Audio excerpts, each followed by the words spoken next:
नमस्कार, कैसे हैं आप सब। उम्मीद है कुशल पूर्वक होंगे। दोस्तों, जैसे आपने सोमवार के व्रत के वो प्यार दिया, उम्मीद है मंगलवार के व्रत के बारे में भी आप लोग जानने के इच्छुक होंगे। देखिए, अगर आप ये चाहते हैं कि हम बलिष्ठ बने, कुल मिला के बॉडी बिल्डिंग में अपना कैरियर बनाएं, उसी में हेल्थ संबंधित कोई भी आपका ऑर्गेनाइजेशन है, कुछ भी है, या मेडिसिन्स में भी, मतलब आप पौष्टिक आयुर्वेदिक से रिलेटेड कोई भी चीज़ आप आप बेचते हो, या मेडिसिन का प्रॉपर काम है आपका स्वास्थ्य से संबंधित, या फिर आपको कोई ब्लड संबंधित प्रॉब्लम है और आप उसको ठीक करना चाहते हो, ब्लड शुगर, ब्लड प्रेशर, ये सभी चीज़ें है ना, क्रोध अधिक आता हो, या आपको लगता है कि यार मैं कर्जे में तले दबा जा रहा हूँ, तो ऐसे कई कारणों में कर्जा मुक्ति इत्यादि के लिए हर विकट परिस्थिति में आप हनुमान जी का या मंगलवार का व्रत कर सकते हैं। मंगलवार का व्रत जैसे बड़ा इजी है इसको करना, है ना, और इसके लिए भी जैसे मैं और व्रत बताता हूँ, बहुत आसान है, कुछ नहीं करना है। लाल फूल, थोड़ा चावल ले लीजिएगा, उसमें हल्का सा रोली से लाल कर दीजिएगा, 2 बूंद जल डाल के, और तांबे के लोटे में जल रखिएगा। भोग के लिए कोई लाल मिष्ठान आती है समझ में, मिश्री लाइए, कोई भी चीज़ लाइए।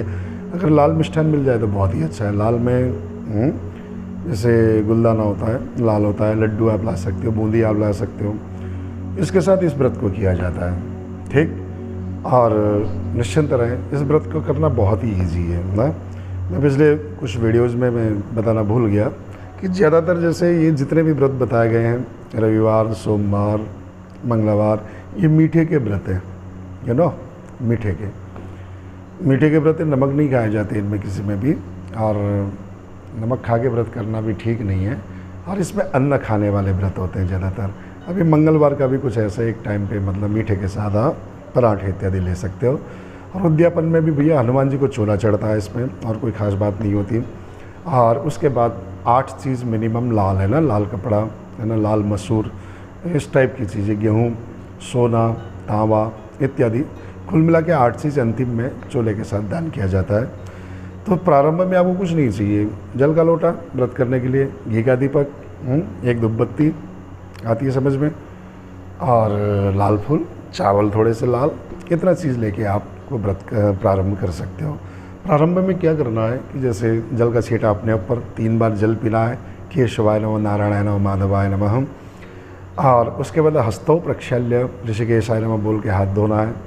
फिर आपको हाथ जोड़ के हनुमान जी से व्रत पूर्णता के लिए प्रार्थना करनी है, और साथ ही साथ फूल, जल, दक्षिणा, चावल इत्यादि लेकर संकल्प करना है कि हम अमुक मनोकामना के लिए हनुमान जी का व्रत करने जा रहे हैं, इसमें हनुमान जी हमारा साथ दें। उसके बाद वह संकल्प की जो भी सामग्री है वो हनुमान जी के सामने छोड़ दें।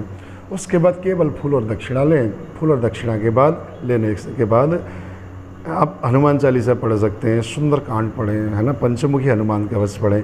देखिए, जो भी मैं कथाएं सुना रहा हूँ सप्तबार की, ये लौकिक कथा है, आध्यात्मिक कथा तो ऐसी है, साहब क्या बताऊँ। 2 तरह के, मंगल ग्रह के भी व्रत करते हो तो भी यही कंडीशन है, हनुमान जी की पूजा के लिए व्रत करते हो तो भी यही कंडीशन है, ठीक। ये हनुमान जी की पूजा से मंगल ग्रह स्वतः प्रसन्न होते हैं, आती है ना समझ में। तो उसके बाद कथा श्रवण करना, ये सब चीज़ करने के बाद जो भी कर सकते हैं, हनुमान कवच, पंचमुखी हनुमान कवच, है ना, हनुमान बाहु, बजरंग बाण, हनुमान चालीसा, संकट मोचन हनुमान अष्टक, है, कोई भी चीज़, ये सारी चीज़ आप कर सकते हो इस दिन। और उसके बाद आपको कथा श्रवण करनी है। आइए मैं कथा सुनाता हूँ। बोलिए हनुमान महाराज की जय।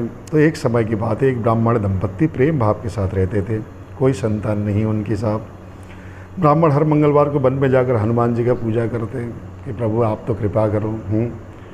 हम ब्राह्मण लोग हैं, सबको ज्ञान देते हैं, परंतु हम संतानहीनता के कारण हमारी कोई संतान नहीं है। जगत कहती है तुम क्या ज्ञान दोगे, तुम्हारी खुद संतति नहीं, औरों को संतति का उपाय बताते हो, तो आप कृपा कर दो। अब होता क्या है कि साहब, संतान की कामना करते थे ब्राह्मण देव रोज जाकर। ब्राह्मण की पत्नी भी हनुमान जी की बहुत बड़ी भक्त थी, मंगलवार को व्रत रखती थी साहब। अब ब्राह्मणी भोजन नहीं बना पाई, जिससे हनुमान जी का भोग भी नहीं लग सका। तब उसने प्रण किया कि वह अगले मंगलवार को, ऐसा होता है ना कि कोई माताएं कहती कि नहीं, हनुमान जी को बच्चे की तरह पालन करती हैं, भगवान है। वह माता के प्रेम के आगे कोई भगवान नहीं, कन्हैया भी नाचता है, तीनों लोगों का स्वामी। हनुमान जी भी नाचते हैं साहब। हाँ, कितनी बार बताएं, राम कथा में हम लोग आप सब कुछ सुनाते ही हैं, तो खैर यहाँ नहीं जाएंगे। मुझे पता है आप लोग भी शॉर्टली सुन रहे हो, आपको भी कहीं ऑफिस जाना होगा, है ना यार। जाने से पहले आपको एक बात बताऊँ, सब्सक्राइब चैनल को जरूर करके जाना, शेयर करना खूब सब लोगों को। पक्के मैं दावे से कह रहा हूँ, इतनी सॉलिड विधान से बताए हुए आज तक वीडियो नहीं आई यूट्यूब में।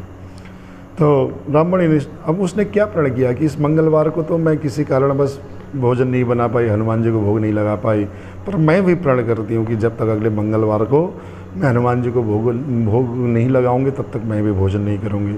सब 1 हफ्ते व्रत रहेगी वो ब्राह्मणी। हनुमान जी बड़े प्रसन्न हुए, उन्होंने आशीर्वाद दिया कि बेटा क्या चाहिए। और स्वप्न में आए दर्शन देने और कहा कि माँ क्या चाहिए आपको। उन्होंने कहा कि बस जिस मनोकामना को, मुझे तो कोई कामना नहीं है प्रभु, पर जिस मनोकामनाओं को मेरे पति देव करते हैं ना कि हमारी संतान हो जाए, तो एक संतान हो जाए तो बड़ा आनंद आएगा। हनुमान जी ने कहा तथास्तु, राम जी की कृपा से संतान होगी, क्योंकि मैं खुद राम भक्त हूँ। बड़प्पन देखिए, हाँ सब कुछ कर सकते हैं।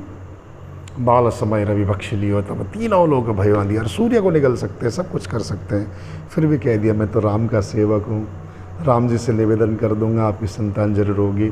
अब एक समय आया, संतान भी होगी उस माता के घर पे, खूब खुशियों के गीत गाए गए साहब। अब होता क्या है कि इधर तो संतान हो गई, उधर देखिए जब ब्राह्मण देव ने प्रण किया कि जब तक हनुमान जी हम पर कृपा नहीं करेंगे तब तक मैं वन में रहकर तपस्या करूंगा, ऐसा कहकर वो पहले ही चले गए थे। आती है समझ में। अब हनुमान जी ने कहा कि ब्राह्मण देव तुम घर जाओ, तुम्हारी पत्नी तुम्हारा प्रतीक्षा कर रही है, तुम्हारी प्रतीक्षा कर रही है, तुम्हारा इंतज़ार कर रही है। अब जैसे तैसे डांट के भगा दिया तो देखा कि यार ये तो बच्चा है, ऐसा तो नहीं कि हमारी ब्राह्मणी का मन किसी परपुरुष में लग गया, उससे हो गया हो। ब्राह्मण को शंका हुई, शंका भी इतनी हुई, एक बार समझाया, हनुमान जी ने बच्चा दिया, उसके समझ में नहीं आया साहब। पूछा ये बच्चा कौन है, ब्राह्मणी की पत्नी ने कहा हनुमान जी ने व्रत से प्रसन्न होकर दिया, उसे समझ में नहीं आया। तब जब ब्राह्मणी घर पर नहीं थी, गुस्से के मारे हो सकता है कि किसी जार पुरुष के संसर्ग में आकर इसने बच्चा पैदा किया हो, इसलिए गुस्से के मारे उस बच्चे को कुएं में डाल दिया साहब ब्राह्मण देवता ने। और उस बच्चे का नाम था मंगल। मंगल नाम रखा था, मंगल को ही जन्मा हुआ हनुमान जी की कृपा से। जब ब्राह्मणी घर नहीं लौटी, घर पे पहुंची, उसने मंगल के बारे में पूछा तो पीछे से मंगल मुस्कुराता हुआ आ गया, हाँ माँ बताओ क्या बात है। बच्चे को देखकर ब्राह्मण देव भी अब तो आश्चर्यचकित हो गए। रात्रि समय पे ब्राह्मण देव अपने संध्या बंदन कर रहे थे सायंकाल में, तो होता क्या है कि हनुमान जी प्रकट हो गए। बोलो हनुमान जी महाराज की जय। ब्राह्मण देव समझाया कि देखो तुमने तपस्या की, तुम्हारी पत्नी ने तपस्या की, और भगवान श्री राम की कृपा से मैंने ही तुम्हारी पत्नी को ये संतति दी है, और मेरे सम्मानी गुणवान विद्यावान बलवान होगा। हाँ बिल्कुल भी शक मत करो अपनी पत्नी पे ना। दोस्तों इस बारे में आप लोगों से भी कहता हूँ शक ना करें, और माताओं से भी निवेदन शक करने की कोई गुंजाइश भी ना छोड़ें, पुरुष लोग भी अपनी गुंजाइश ना छोड़ें। तो यहाँ पर किया, ब्राह्मण देव बड़े प्रसन्न हुए साहब, हनुमान जी की जय जयकार करते हुए, चोला चढ़ाते हुए आनंद से जीवन बिताए, और अंतिम में तो भगवान श्री राम के चरण में मरने के उपरांत पहुँचे। बोलो हनुमान जी महाराज की जय। यहाँ पर कहते हैं कि भैया जो भी इस तरीके से इस कथा को श्रवण करता है, हनुमान जी की कृपा बहुत बरसती है उस पर। तो ये आपके हाथ के फूल और दक्षिणा आप हनुमान जी के सम्मुख चढ़ाएँ, और मंगल यंत्र के सामने भी इस व्रत को किया जा सकता है। और सब्सक्राइब करना मत भूलना दोस्तों, जितने भी आप जल्दी में हो, और उसके बाद प्रणाम करें। आइए आरती करते हैं, उसी दीपक से जो आपने जला रखा है उसी दीपक से आप लोग आरती कर सकते हैं, कपूर जला के भी कर सकते हैं। हनुमान जी की आरती करते हैं। आरती कीजिए हनुमान लला की, दुष्ट दलन रघुनाथ कला की, जाके बल से गिरि बर कापे, रोग दोष जग निकट न जाके, अंजनी पुत्र महाबलदाई, संतन के प्रभु सदा सहाई, देवीरा रघुनाथ पठाए, लंका जारी सिया सुधलाए, लंका जारी असुर संहारे, सिया राम जी के काज सवारे, लक्ष्मण मूर्छित पड़े सकारे, आनि सजीवन प्राण वारे, बैठी पताल तोरी जमकारे, अहि रावण की भुजा उखाड़े, बाएं भुजा असुर दल मारे, दाहिने भुजा संत जन तारे। सुर नर मुनि जन आरती उतारे, जय जय जय हनुमान उचारे। कंचन थाल कपूर लो छाई, आरती करत अंजना माई। जो हनुमान जी की आरती गावे, बस बैकुंठ परम पद पावे। आरती कीजिए हनुमान लला की, दुष्ट दलन रघुनाथ गला की। बोलिए हनुमान जी महाराज की जय। थोड़ा सा जल लेकर आरती पे घुमाएं, उसके बाद उस जल का छींटा अपने ऊपर लगाएं, परिवार के लोगों पर भी लगाएं। प्रसाद भी भगवान के सम्मुख रखें, भोग लगाएं। थोड़ा सा जल घुमा दें 3 बार प्रसाद के ऊपर। और साहब नाभ्यासित अंतरिक्षम शीर्षणोद्योग संवृता परिभ्याम भूमि सहस्रोत्राधा लोकानकल्पन्ना। यह सब भोग लगाने का वैदिक मंत्र भी मैंने आपके लिए बोल दिया। अब तो थोड़ा सा जल का छींटा वहाँ पर छोड़ दें और थोड़ा प्रणाम परिक्रमा करें 3 बार लेफ़्ट टू राइट घूमें हाथ जोड़ते हुए, और हनुमान जी को प्रणाम करें। आसन के नीचे जल छोड़ें, माथे से लगाएं। अब तो आरती लें, प्रसाद दें, सबको दें, आनंद मनाएं। और मेरे चैनल को भैया एक गरीब ब्राह्मण के चैनल को सब्सक्राइब कर दें। ऐसा करेंगे तो बहुत जल्दी हनुमान जी की कृपा आएगी। इसी के साथ हनुमान जी की कृपा आप पर विशेष आनंददायक रहे। कथा में आप लोग बोरियत ना हो, इसलिए कुछ 2 बातें बोलता हूँ। अगर आपको अनर्गल लगे तो आप माफ़ कीजिएगा, परंतु हमारे चैनल को खूब सब्सक्राइब कीजिए, क्योंकि भारतवर्ष के इतिहास, पुरातन इतिहास, सनातन आध्यात्मिक इतिहास को हम बचा रहे हैं। और ऐसे करेंगे तो बड़ा आनंद आएगा। उद्यापन की विधि बता चुका हूँ, ठीक है।